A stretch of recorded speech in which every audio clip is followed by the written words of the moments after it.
Hello, and thanks for joining us today. My name is Michael Lopes, and I'm here with Jordan Ayers, one of our curriculum and instruction specialists. We've got a really great session prepared for you all today and encourage everybody to use the chat box to write in any questions that you might have.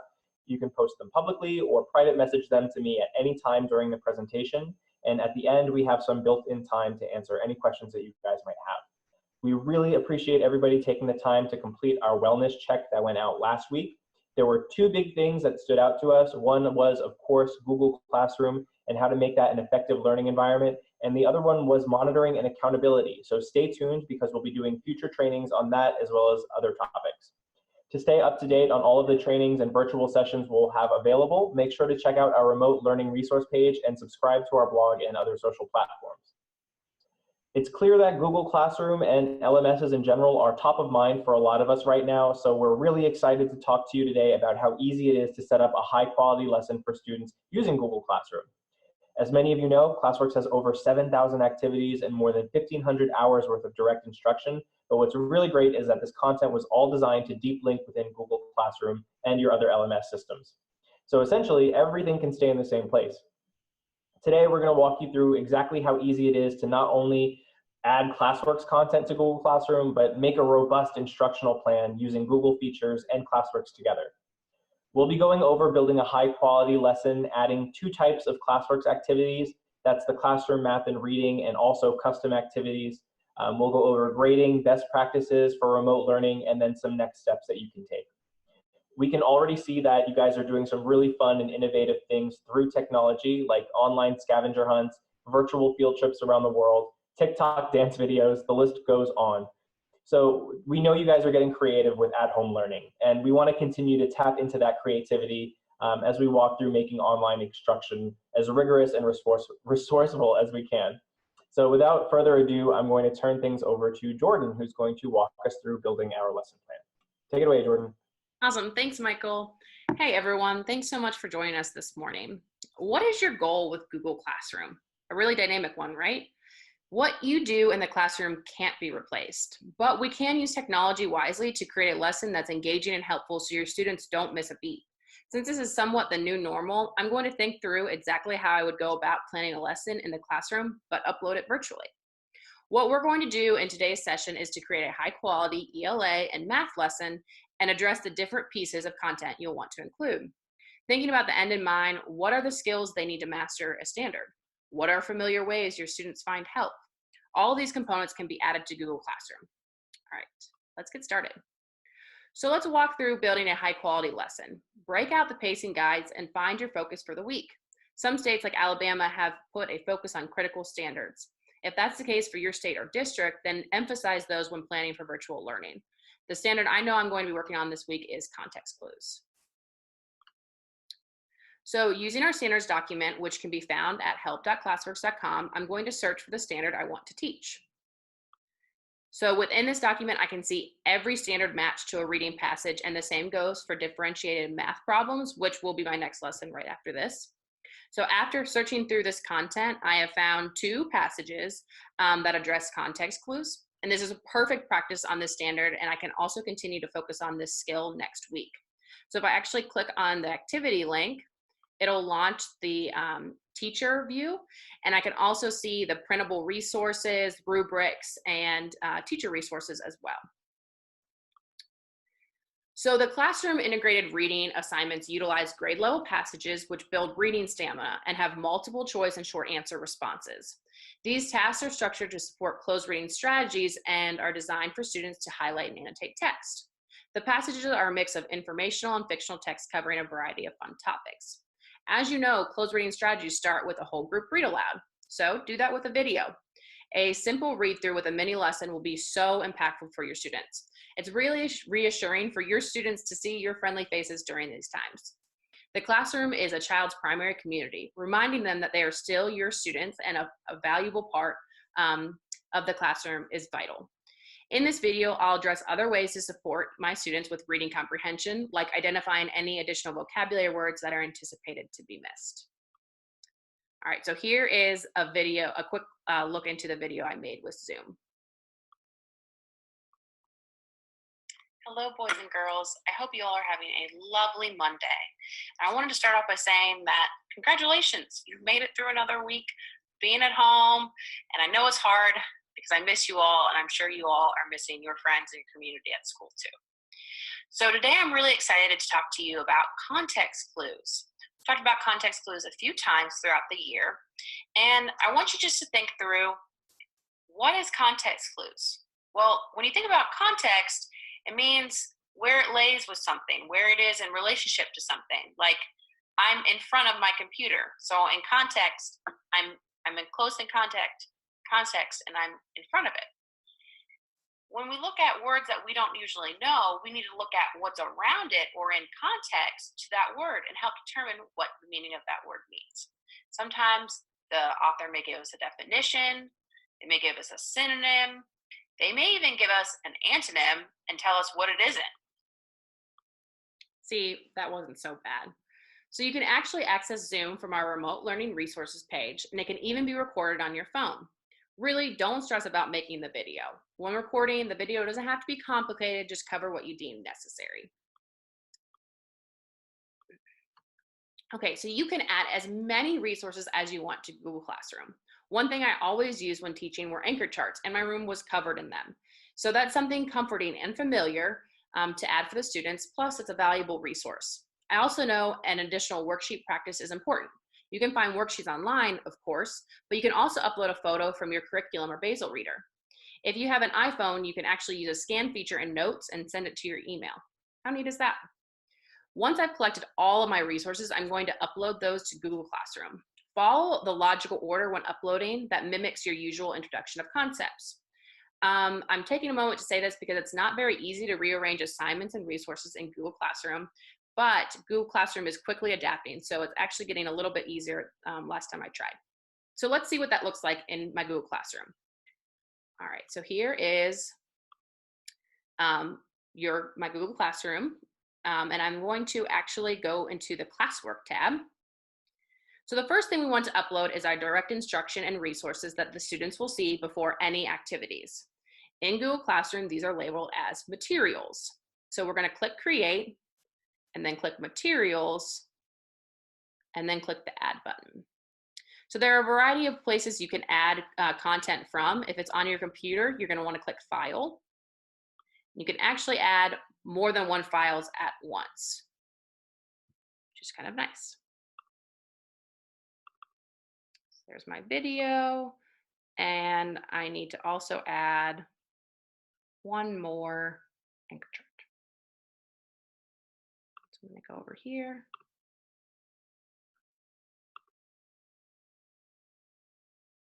And add my anchor chart. Perfect. All right, so when thinking about a title for your work, stick to what you've been using in your classroom. The more familiar it is for your students, the better. So since I'm focusing on context clues and I'm going to be using it next week as well, I'm going to call it Unit 1. And then in the description, set expectations and explain what they're going to be doing. Okay. And over here on the right, I'm going to put it in the ELA topic. So I've created topics and I can organize them by subject. And then click Post. So Ms. Ayers, I noticed that there's not a due date on the materials.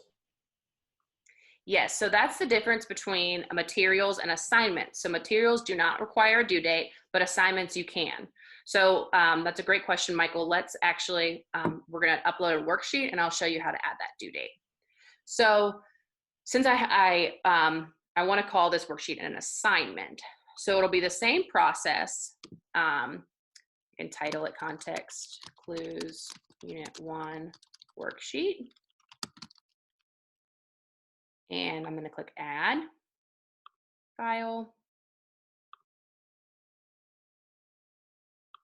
Context Clues Worksheet. It is a PDF that I'm adding. Okay, and then especially with thinking about how students completing worksheets, specify how you want them to turn it in. If you want a photo, or you can show them even how students how to scan. Okay, and then over on the right, and then I make a due date for next Friday. It's really important to be very flexible right now with due dates because of different accesses to technology. So keep that in mind, and then ELA topic, and click assign.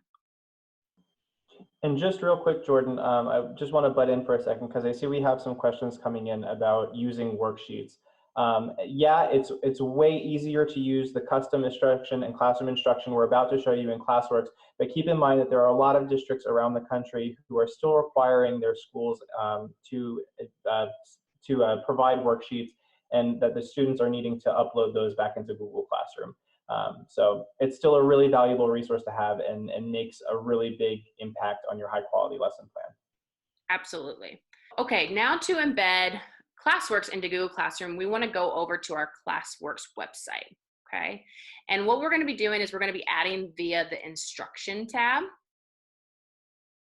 Okay, and I'm going to scroll down to classroom instruction, okay? And you're going to select the content area that you want to add from. I want to add from integrated reading, and I'm going to actually add my friend Mabel that I found earlier today. So you're going to click and launch via the blue hyperlink. Okay. And on the right side, it will say your name. It will not say Classworks team. You'll want to click that drop-down menu and click embed and share. And then it gives you a pop-up and you start doing it prompts you to do some things. So you're going to want to click on Google Classroom. And then you're going to want to click into this Google Classroom image. And then it will ask you a few more things. You want to make sure that you're choosing the correct class. So Miss Ayers All-Stars. Choose an action. You're going to want to create an assignment. And then click go. Now here you can edit the name. So continuing to keep with consistencies. Okay.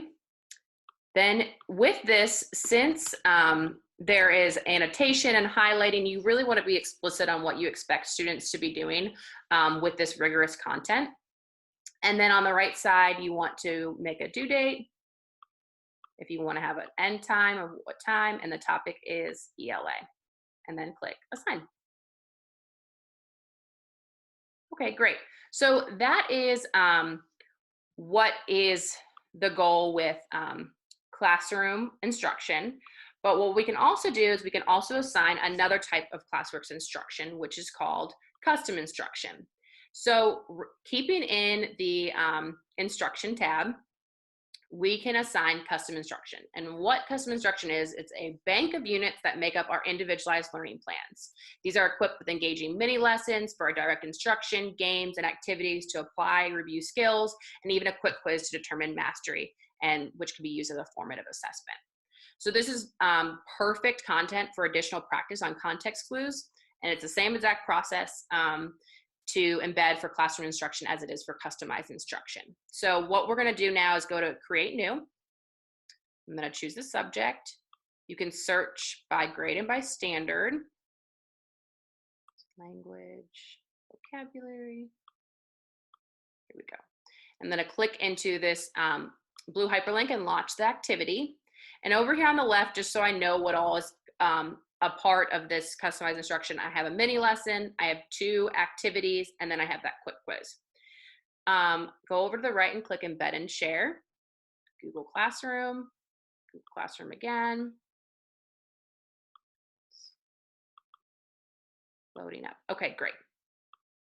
So as I mentioned, you can use Google Classroom to assign Classworks to your whole group, but also small groups or individual students. So with this particular instruction, I'm actually only going to assign it to a student that I know needs a little bit of remediation and support.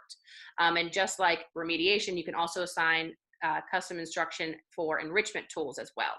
So I know this particular student really doesn't take his time, so I'm gonna explicitly say that, and I'm gonna, over on the right, just assign it to Michael. Michael needs to slow down. All right, the due date is still gonna be next Friday at the end of the day, and that ELA topic. And I wanna point out with the description and instructions, since we're removing, we're not able to monitor face-to-face with students, I really suggest using these comment boxes with kind of fidelity and explicitly explain what you want from students to what success looks like so they can be reminded of that. All right, and then click assign. Great. All right. So let's review. What have we created?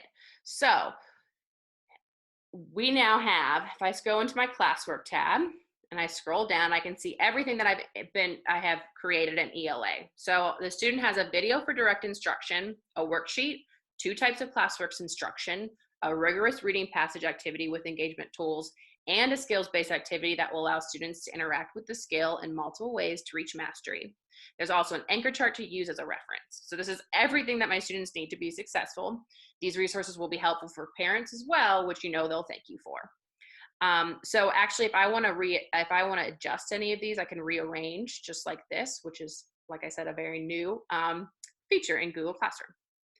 All right, so let's switch gears now and go on over to math. So we can structure our lesson the same way with math as with ELA.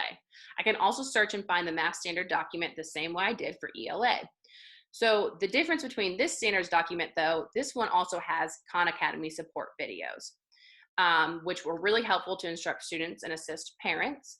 Like ELA, you'll want to include a video of yourself with a mini lesson and key strategies for success, but Khan Academy videos are great supplemental resource. There's also a hyperlink, if you click on the title, to view the teacher view. This has printable resources as well, offline activities, math rubrics, and the teacher resources page. Okay. So classroom math assignments are designed for students to engage with a concept at a range of complexity through questions that gradually increase in depth of knowledge levels. Students are expected to show their thinking on the digital canvas area. I know this will be a strong lesson that differentiates and scaffolds for any standard. Now let's add a Khan video as a hyperlink, an anchor chart, and an introduction video. This will be added by a hyperlink, so it will directly link to the website, okay? So we'll go back over to our Classworks, Google Classroom tab, click Create. I'm going to go to Material again. This is going to be Ratios, Unit 1, Materials, okay? And my description. And I'm going to click Add, File, and then insert, like I said, introduction video as well as an anchor chart. Click Upload. And as that's loading, I also have pulled up the Khan Academy video. So all I'm going to do is copy that hyperlink, click Add and Link. And now students can directly click into the Khan Academy videos. On the right, instead of ELA, we're going to click Math, and we're going to click Post. All right, so if I scroll down, I can see it here, and I can readjust now down below. Great. Okay, so now the same way as we embedded it for ELA, we can embed both types of instruction for math. So going back to our Classworks tab, click Instruction, and I'm going to go down to Classroom Instruction, Applied Math, okay, and then I'm going to click Level 6, the first one, Launch that hyperlink. On the right side, I'm going to click Embed and Share, Google Classroom.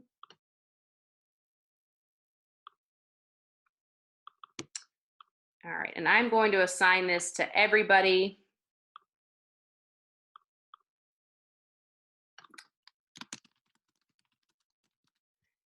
And like I said earlier, which is really great, is that with this, with the virtual canvas, you can really explicitly see exactly how students work through a problem, and you can really utilize that to see if a student, to understand their depth of knowledge of the concept. So explicitly saying that in the instructions will be helpful. The due date is over here on the right. The time, topic is math.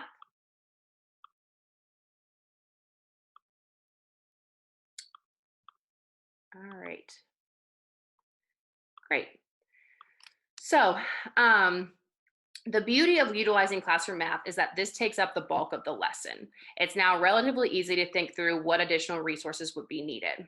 All right, so when all said and done, the teacher has added a video for direct instruction, two Classworks instructions with a rigorous math problem solving activity, already differentiated at 3 different levels, plus a skills-based activity with multiple levels of engagement, a con video, and a ratios project.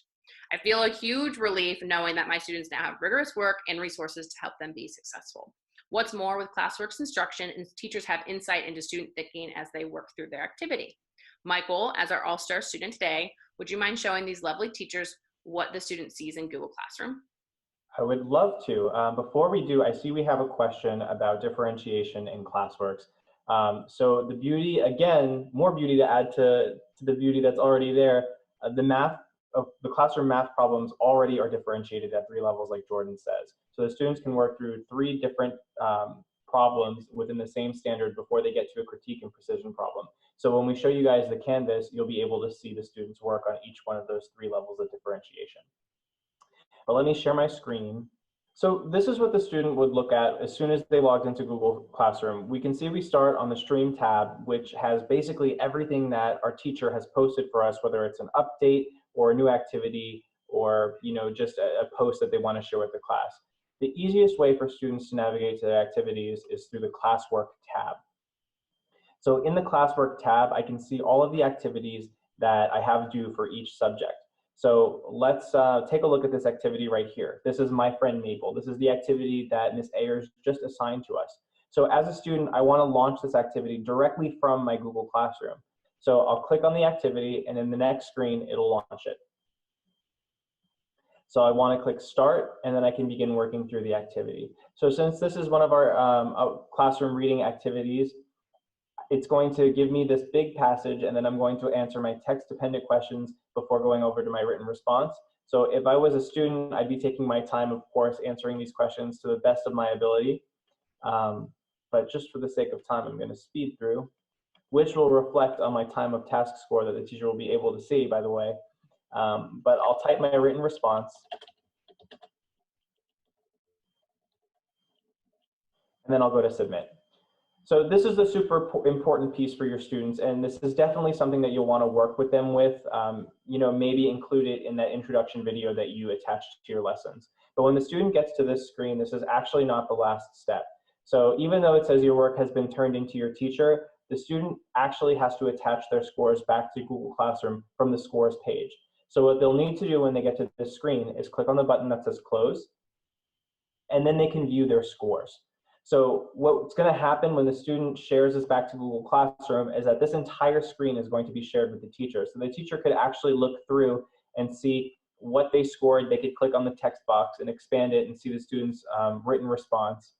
But how to attach this back to Google Classroom, the student's name will appear up in the right-hand corner, and directly below it, they'll see the Google Classroom icon. They'll want to click on that icon, and then it'll prompt them to select a classroom. So I know this is Miss Ayers All-Stars class. And then something that you'll also want to cover with your students too, again, is how to submit the assignment based on the activity name. So we just want to make sure that the names match up. So I want to make sure that I'm clicking on the context clues 3-4 L fiction 650 Lexile My Friend label, so that I'm submitting the right work with the right assignment. And then I'll click Go. And then I click Attach, and then the very last step is after I click View Assignment, I'll want to turn in the assignment. So when we're back on this screen, this is actually now back in Google Classroom, and my work has been attached to the problem that Ms. Ayers has assigned to me. But before we turn it in, just take note that you can add comments as a class, so you can chat with your classmates and also your teacher, or you can send a private message to your teacher. So if I didn't do too well on this assignment and maybe I need more time, or maybe I didn't quite hit that 80% mastery level we were gunning for, I could ask for an extension or to redo the activity. But if I'm satisfied with my results, I'm gonna go ahead and click Turn In, and then bada bing, bada boom, it is shared with Ms. Ayers, and she can grade my assignment for me. And that's the student's view. All right. So now that you know how the students did, it's time to communicate and provide meaningful feedback, right? So we know communication is extremely important for students who are learning at home. Let's check out some ways that we can do this. So starting with grades, which allows you to see a roster view. So up here, we're gonna be on our grades. This is a roster-like reporting view. As I mentioned, you can see all the items that have been assigned. I only assigned this one to Michael, not to Kellen. And then you can see all the other grades throughout, right? So Michael has now submitted this. So how we're going to do it, a view, is you have to evaluate student work and submit a grade for their completed work, right? So Classworks will deliver scores and time on task information for every piece of Classworks work completed in Google Classroom to help you determine the grade earned, right? So let's see how Michael did. So click on these three dots and you're going to click View Submission. I'll take you to a new pop-up. And then you have some different information over here. You see you turned it in and you have to click Open in New Window. And it'll take you directly to that, to his results page that he submitted. It tells us the amount of time, percentage, and then also his extended response. So of course, it says he got a 40%. You can provide that score for him. So you'd go over here and say, you received a 40%. You could provide a private message or comment need be, but you have to click return. So click return.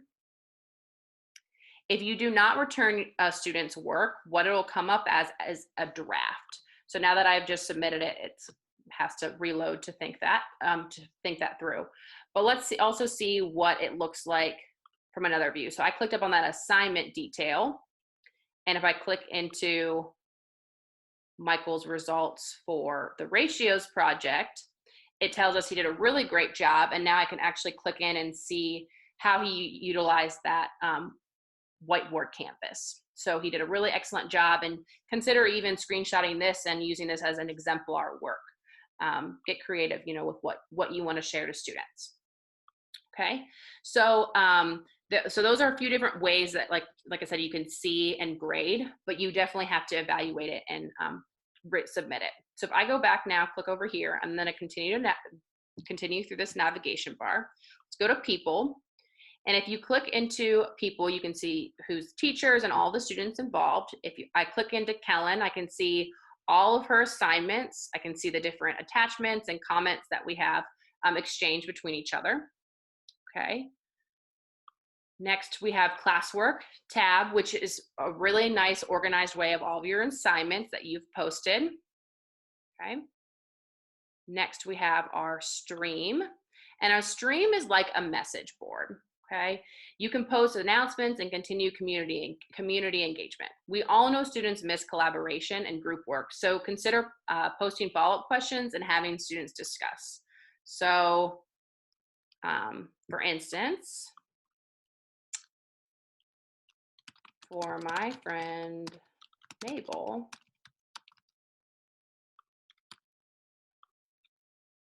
so we can continue to have conversation just like we would in a classroom. So this can also be a great place to celebrate student progress with the skill and give different shout outs. Down here, we started posting photos of us reading to our pets. And then we also shout out Kellen for her great work. So I got this gold shield from our bulletin board kit. So learning so many things, new things at once right now can be hard and kind of overwhelming to take in, but thankfully technology continues to get easier with practice. So let's continue to use technology wisely and make the most out of this situation for our students. Thanks so much for taking the time to listen and learn today. All right. Thank you, Jordan. Yeah, absolutely. So guys, just a quick note, we are doing a social media challenge right now, and we like Jordan was saying, we realize that this is kind of the new normal, and we love hearing from you guys. We love hearing about the new fun things that you guys are doing to keep your class engaged. So feel free to share those with us. We love shouting you guys out on social media, on Twitter, on Facebook, on Instagram. Definitely take a look. Also, do you want to flip over to our next slide real quick? Absolutely. We are sharing this Google Classroom with you all. This is a class code, so you can enter as a student. You guys can see all of the great things that we've loaded up into that Google Classroom for you. So if you want an example of what Jordan's videos look like, what her beautiful anchor charts look like, and some of the sample activities we've loaded for you, it's a really great way to practice from the student's view, maybe how to talk them through that process of launching an activity and then reattaching the grades. But let's move on to some questions that we have.